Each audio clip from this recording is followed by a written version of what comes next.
You're listening to the Home and Outdoor Living Podcast. I'm your host, Michael Garcia, and my goal is to educate you on various home living topics and provide you with actionable steps to take in your projects. If you're a homeowner, you're in the right place. On to today's episode. We're back again, and today we're sitting down with Nathan from Flux Realty. Nathan, thanks for sitting down with us. Pleasure, Mike. So Nathan, what's Flux Realty for those who don't know? Yeah, so Flux Realty, we are a residential real estate company. So we help buyers and sellers buy homes here in the Tri-Cities, and we also specialize with investors. Right, okay. And when did you guys start in business? Yeah, so we opened our doors March 15th of 2018. So we are going into our second year. We're in grade 1, as we call it. Yeah. And I've been in the business running a real estate team and investing and helping people transact in real estate since 2011. So I've been in the business now this is my 8th year. Yeah.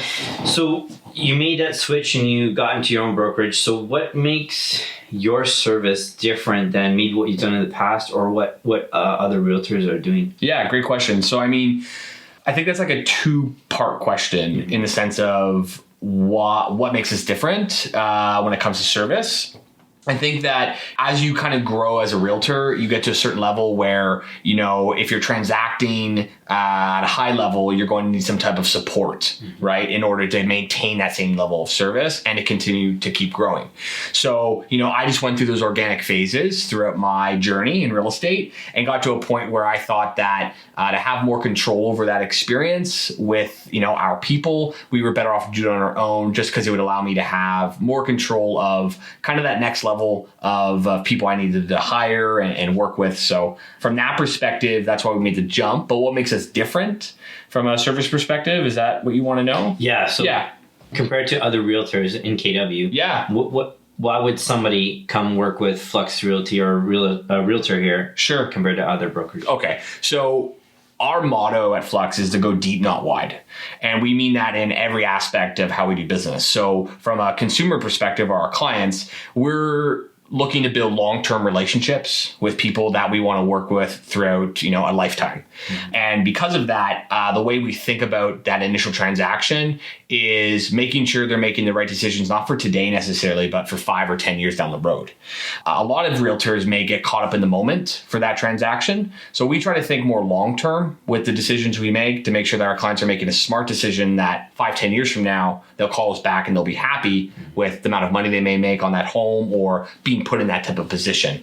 So that'd be the first thing. I think the second thing is because we're thinking more, going deep on our relationships, it's very important for us to establish trust. Trust is something that, you can't get, instantly. It happens over time. So for us, it's about making sure that we still try and maintain that relationship throughout the long game, not the short game. What would be your biggest tip for homeowners for hiring or working with a realtor or brokerage? Yeah, that's a good question. I think the first and foremost is trust. So making sure that you can establish some level that you trust this person.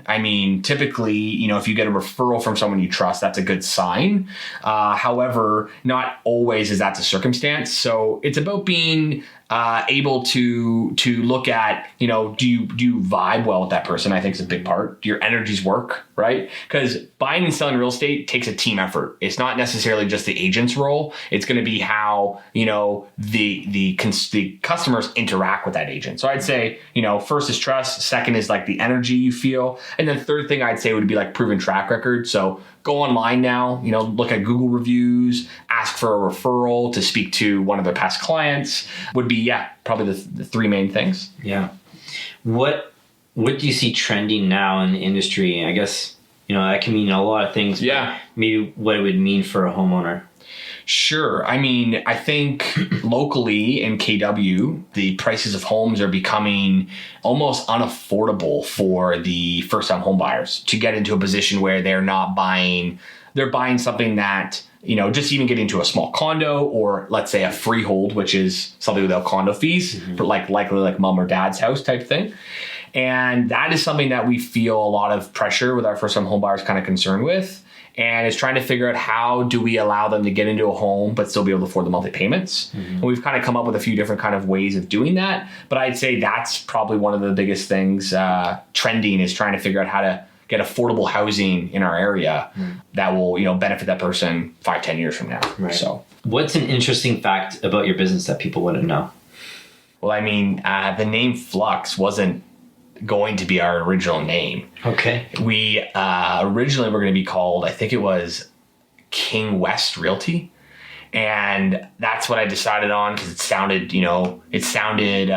prestigious. And, I was like, this is a good name. And then I went on a leadership trip in January and I got back and I was on the plane and I was like, it just doesn't sound like me. It sounds egotistical and it sounds almost like we work with only a certain class of person. And I didn't really want that at all. Like it wasn't who we were. So I ended up having my leadership team in a meeting with the gentleman that ended up doing our design work, for Flux, like the actual the handwriting of it. Mm-hmm. And we just sat in a room and I was like, guys, we have an hour and a half and we have to come up with a name because I had to submit my forms to get my brokerage open like the next month. So we sat around and we came up with this word and it meant it really was a combined effort, but we feel like once we said it and felt it all that we're like, yeah, this is it. So Flux was almost a last minute type of switch from our original name. Meaning the deadline for paperwork. Yeah, to make sure we can open on time. Yeah, exactly. Cool. So in regards to educating homeowners that would be your client, what would you want people to know? Like if there was one thing, what would that be?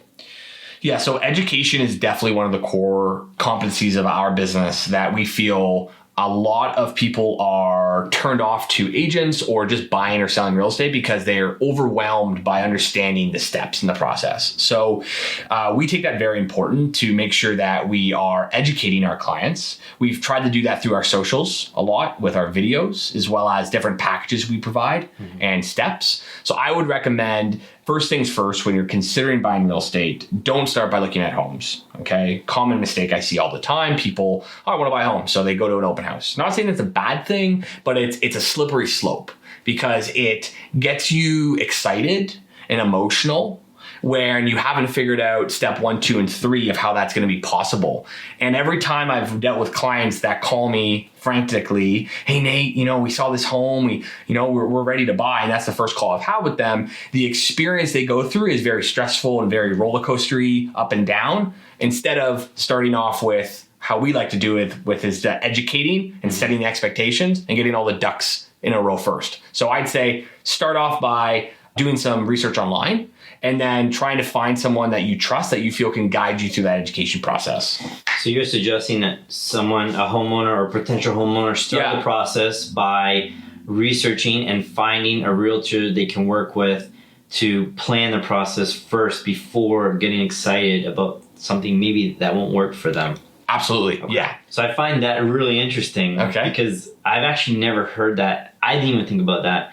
But it's the same approach that we take to our landscape designs. Yeah. So that's really cool. Thanks, man. So in regards to steps and packages and process, what is the process look like from start to finish for someone that's going to buy and you guys are going to help them? So depending if they're a first-time home buyer or not, let's just say they are, right? Our first-time home buyers, we have what we call Buying Smart Package, right? Which simply goes through A to Z, everything you need to know before you step into your first home. It's taking them through beginning to end on the process, making sure they understand the next steps and going through all the financial aspects of what it would cost and making sure that the biggest thing where I find that people feel the most stress over is figuring out their finances. Right. And it's, well, what can I afford and how much is that going to cost me? And the last thing I want to have happen is I buy a home and then I'm house poor or I feel like I can't enjoy my life. Right. So that's a big portion of what we try and focus on at the beginning of the process, making sure they really understand that. Mm-hmm. And then from a perspective of someone looking to sell a home, for example, it's the same thing, just in a different light. So it's still about financing, but it's going, okay, how much is my home worth? How much am I going to walk away with at the end of the day? And how much am I going to put down on my next home? And what is all that going to look like in terms of my financial obligation? And is this even the right move for me? And that's where I feel that's where the logic aspect comes into play. If you get them in an unemotional state where they haven't started the actual process yet, they can make a logical decision going, okay, here are the numbers. Is this really the best decision for our family? Right? And then we decide at that point, do we continue down the strategy of going through the steps? Do we pause and get you in a better position? Or do we do something in between where it's a stepping stone of where you didn't necessarily think you wanted to go, but you will get there because of that, if that makes sense. Right. So that's just kind of a high level view of how we help with buyers or sellers. Yeah. And what's the timeline associated with that? You know, of course, we're always working with averages here, but sure, because maybe people might have unrealistic expectations of a timeline. So if first-time home buyer, what's the timeline for this process? Yeah, great question. So, I mean, the timeline is all dependent on their situation, but I'll give you kind of like 2 examples. So first would be someone comes in, they're in a position where they financially feel comfortable and can afford a home that they feel is something they would want to buy. Right? Meaning they're comfortable with the monthly payments. They've got the down payment saved up, and we've already got them pre-approved with a lender. Okay. At that time, typically the process would be between 1 to 3 months between the time that we've initially met to the time that we've actually bought the home and they're packing their bags to move. So typically it's quite a quick process if it's I'm ready to go because they've kind of checked off all the boxes. Then we deal with people that, okay, based on their financial position, you're not ready yet, but we build them a game plan of, okay, here's what you should do over the next 12 months to get yourself in a position where your credit's good enough or you'll have enough down payment. And then it's a matter of just keeping in touch and then revisiting that when they're ready. So it all depends on where they're at, but you'd be amazed. Like that's one thing I always warn my clients is that say, listen, we want to get all our ducks in a row because once we get out there, it's a very quick moving market, especially today. I mean, in order to make it a pleasurable and enjoyable experience, you got to have all your ducks in a row or you're just going to be overwhelmed because it moves real quick. So what would you say to the homeowner that might be apprehensive about that process, right? Because even for us, I experienced this too. Yeah. A homeowner will only reach out when they assume that they're ready. Yeah.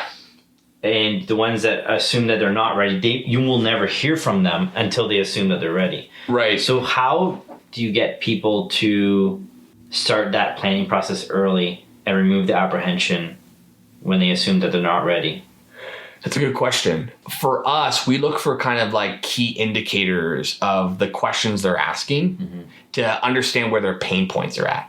Because, throughout the entire transaction, we've been able to kind of identify if they haven't broken through that, roadblock of where they're at, they're likely at, only at this stage, right? So, for example, like figuring out if they haven't sat down and figured out their finances, they're preliminary. Right? If they figured out their finances and they already know they've gotten their house ready and they've done some of the little reno work or what have you, they're probably at this stage. So for us, we try and put out content that would speak to people at different levels to gauge where they're at.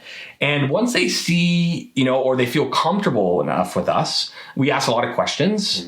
And once they kind of let their barrier down and just be real with us, we can best guide them going, okay, here's where I think you're at. Does this make sense for you? And if we can get you here, is that going to help you? And they go, yes, that's what I'm looking for. Great. We get them there. Then when they're ready, we say, okay, ask the questions. Where are you at? Let's get you to this point. And we get them there. And it all depends on how quickly that person wants to move. Like I've had clients that are, very apprehensive or cautious and we just move at their pace.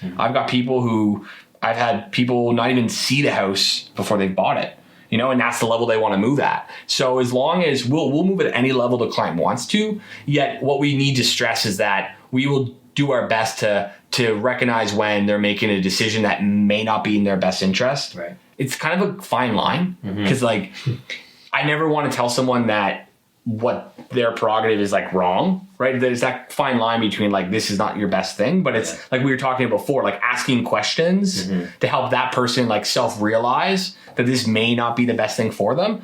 And a lot of time it's like, you have to go through the process and they have to feel the pain before they're like, oh, you were right. You're like, yeah, no worries. Like we're back here. Like, let's try it again. Right. So it's a process, man. Yeah. All right. So let's learn more about you and the brokerage. So what's your favorite project you've ever worked on? Oh, well, I've worked with some large developers who specialize in student rentals. in town and as well as in other provinces. And I find that work, it's been something that, I've been able to explore the last couple of years. That's been really interesting to me. So learning how to help with the, acquisitions, but also the leasing and speaking that language has been a really cool process for us. That's been one of my favorite projects. So kind of the student rental game. I've also very much enjoyed helping my investors who are buying, multifamily or single family, kind of like get them to a point where they were sitting with me 5 years ago or 3 years ago, they're now at that point, right? And they've come back to me going, hey, we're here. What do we do next? That feeling of fulfillment of helping someone get to an end goal is awesome. Or even, someone I'd help on a residential side who, visioned what they wanted and got them in it. And now they're coming back and going, hey, we're here. This is where we want to go next. So kind of helping those people break through their own chapters has been a really, fulfilling process for me. What would you say is the best part of your job or the real estate endeavor? So working with clients, I love people. So being able to help people get into a space that they can call home has been great. And building relationships with people that, you go, oh my gosh, like you've bought when we initially met, it was your first home and now we've helped you with a few other transactions and it's been a journey. So I guess like growing with people and building, deep relationships has been awesome. So yeah. Because it might not be very fulfilling if it's just, you see them for a moment, then you're gone, never see them again. Yeah. You wouldn't even know how they progressed. Well, and honestly, like I was at a point in my career where I did go through a burnout because I was not doing real estate transacting for the right reasons. And this was earlier in my career when I was just doing it because, I was trying to, help myself out financially and not saying I wasn't doing anything right for the clients, but I wasn't like there. Like I wasn't like enjoying the moment and being there for them and understanding their wants and needs at the deepest level I think I could have. Right. And I was more just like off to the next. And I did that for a while and I just started feeling really unfulfilled. And I went through a pretty bad burnout and realized like, it's not real estate that I don't love, it's the way that I was approaching it. And that's when I kind of changed my perspective and started allowing me to build a team and get to where we are today. But it's not fulfilling if you're just in it for the money or not for the people, I guess. Right. What's the most important part about your job here at the brokerage? Making sure that the client experience is great. And that means making sure that the agents that are working on behalf of Flux and with Flux are speaking our core values. And that's done through, proper training, me showing up and not only saying it, but doing it. So I'd say, just making sure that our people that we're working with, we're giving them we're leaving a positive footprint. So we're going to have some fun questions now. Do it, man. Now we want to learn who Nathan is. Yeah. Who has had the biggest influence on your life? Oh, man. I've always had a coach, since I got into the business. And then every couple years or depending on where I'm at, like I always, seek out another coach. But I think the most impactful coach I had his name was Robbie. He was from Fargo, North Dakota. And he was working with a real estate brokerage that they had built it from 0 to, 1,000 transactions a year. And it was with, the previous company I was with and moved. And I was just inspired by that. But what he taught me was how to dig deep with people in terms of serving them instead of trying to, close them. Right. And like the idea of ABCs always be closing was, 70s, 80s, 90s. And today it's always be curious, always ask questions, right? And figure out where they're at in their journey and then figure out their pain. And because of that, he helped me go through a lot of stuff I was going through in my world that I was kind of not asking myself the right questions of where my pain was coming from and allowed me to kind of break through. And I've taken that throughout my entire business from helping our leads that come in that are very preliminary, asking questions, figuring out where they're at and serving them and then offering them value, but also with my employees, right? When we sit down and they're going through something, instead of me shouting out something, I just say, tell me more. Get them talking, right? And like, how did that make you feel? Why is that important to you? So he taught me so much about understanding human nature and how we are all kind of very simple creatures. And it comes down to a few fundamental things that if you just ask the right questions, you get to that point where they go through that breakthrough. And I think that has been a life-changing thing for me to kind of learn and understand. So thank you, Robbie. So the biggest thing was probably, so it sounds like it's the coaching, right? It's the professional work that you've done for yourself, which, as I know very much, doing the same thing, it bleeds into your personal life. Oh yeah, greatly as well. So yeah, I think one of the most important things that I've learned about being an entrepreneur is having someone that is there to mentor you. Like at any, if you look at any professional, okay, who's doing something at a high level, they always have a coach, right? Like professional, athletes. They've always got coaches. They have several coaches, right? Yeah. And that's just an example, right? Like, I think if you're really trying to do something at a high level, you've got to look for someone that has done it or been to a place before that can help accelerate your growth. Right. So Nathan, what was your first job? My first job, I was a busboy at the Charcoal Steakhouse. Busboy at Charcoal Steakhouse. Wow. Yeah. Okay. When did you start there? How old were you? I was 13. So wow, okay. I was in grade 8. My cousin Josh had gotten a job there and was like, hey man, like it's pretty cool. And I always wanted to make, money, like as a kid, I always was looking forward to having a job. Yeah. So I got that job and I actually they didn't call me back. So I was like, Dad, what do I do? He's like, call him. So I called and I asked for Conrad, the manager, and he picked up. And yeah, I think he was just impressed that I had called to follow up on it. Yeah. He's like, come on in today. I was like, great. At 13. Yeah, and I stayed there till I was 19. Yeah. And that's crazy because a 13-year-old does that. And people in their professional career will not pick up the phone and follow up on anything, tell me about it, man. Let alone a job opportunity. So for those of you watching, I have this argument with everybody. Do not leave things to text and email. Just pick up the phone and call. It's the way you just get things done. The gold's in the follow-up. Yeah. Right? Who is the most famous person you've met? I'd say the most famous person I know, personally, his name's Lamar Johnson. He's a good friend of mine that he's kind of premiered in a few big movies lately. The Hate You Give is his most recent movie. Then he did Kings with Halle Berry and was the main role. And he's coming on the X-Men.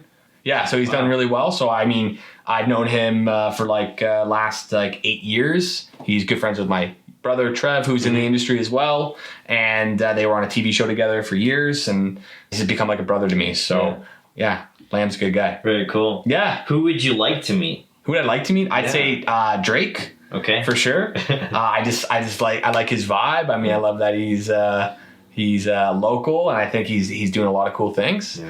Other than that, who else would I really want to meet? I don't really get starstruck. Right. I don't know. I just don't I know they're just regular people. Yeah. I think someone like Mark Cuban, I'm inspired by things like that, more of a business side of it than a actor side of it. But right. Yeah. Okay. Go with the classic Drake, eh? Everyone's like, oh my God. If you were a doctor, what kind of doctor would you be? What kind of doctor would I be? I'd be a psychologist. A psychologist? Yeah, okay. yeah. Or maybe a dentist. A psychologist. Yeah. Usually the business minds will say something like some, brain related, right? So psychologist. Mine is neurologist. Yeah, there you go. One. Yeah. Something to do with the mind. Yeah. Right? Totally. What would you have for your last meal? Oh my gosh, my last meal. Have you ever tried the Pig Mac at Harmony Lunch? Oh my gosh. I don't know either of those. Okay, so Harmony Lunch is a little diner on King Street. Okay. Cheap and cheerful, cool vibe. They specialize in burgers and they do this Pig Mac and it's their take on the Big Mac and it's made with almost like a pork belly and they fry it themselves, put a little breadcrumbs on it and then they have their own special sauce and it's just it is incredible. So I'd probably do a Pig Mac. Yeah, okay. Yeah, maybe you can interview the Max and get a free burger. Yeah. What's your favorite restaurant in KW? Oh, man, my favorite restaurant, it's not in KW, just outside. It's called Willabald. Willabald. Yeah. Okay. Willie and then Bald is, what it is it's a farm in Ayr. They've taken the barn and they actually became a distillery first on one side, and they opened up a farm to table restaurant, and they get a lot of the majority of their food off their own farm and local Ontario providers. And their young brothers doing it, just, cool people. And I like their mission and their branding. So that's probably our favorite spot right now. Okay. Yeah. Cool. I'll have to check it out. You gotta check it out, man. Yeah. If you could travel anywhere, where would you go? And I know you've done quite a bit, but yeah, I love traveling. Yeah. So for me, I think the next bucket list is Africa. We want to go. My fiance and I want to go to Africa for the Great Migration, which is going to be end of December, early January, and we've got it set to go at the end of this year.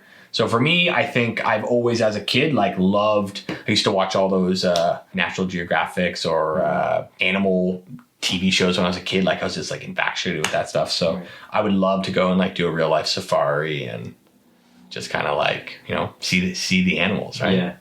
So before they're gone, maybe. Before they're gone. Yeah. I don't want to get cynical on this, but that's definitely one of the main reasons we're going. Yeah. Yeah. That's very cool. Yeah, man. Well, thanks for sitting down with us today. Dude, my pleasure. And where can people find out more about you? Yeah, so just Google Flux, Flux Realty. You can see a lot of info on that. My name is Nathan Flanagan. So either one of those two, you'll find us on Google. All right, well, there you guys go.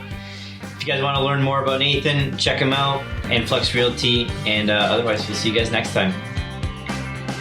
Thanks for listening.